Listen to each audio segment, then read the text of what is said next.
नमस्कार मंडळी, कसे आहात तुम्ही?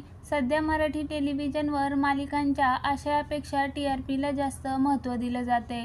मालिका उत्तम असूनही जर तिला TRP नसेल तर कमी कालावधीतच मालिकांचा गाशा गुंडाळला जातो. काही लोकप्रिय मालिकांनाही याचा फटका बसला आहे. झी मराठीवरील 2 लोकप्रिय मालिका TRPमुळेच बंद होत आहे. कोणत्या आहेत त्या मालिका? चला तर मग जाणून घेऊया.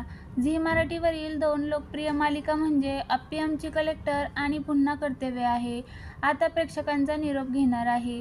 एकेकाळी TRPमध्ये उच्च पातळी गाठलेल्या या मालिका आता बंद होत आहे. याबद्दल मालिकेतील कलाकारांनी सोशल मीडियावर फोटो शेअर करत माहिती दिली.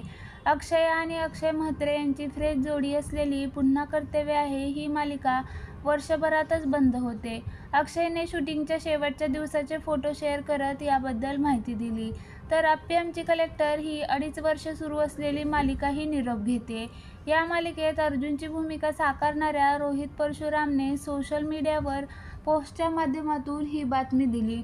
या मालिकांच्या जागी आता श्रेयस तळपदेचा चला भावा सिटीत हा नवा शो सुरू होतोय.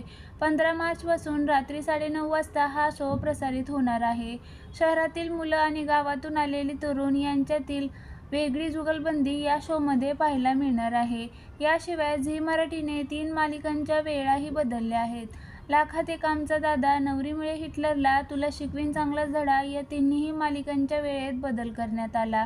तुला शिकवीन चांगला धडा ही मालिका 6 तर लाखात एक आमचा दादा ही मालिका 6:30 वाजता प्रसारित होणार आहे.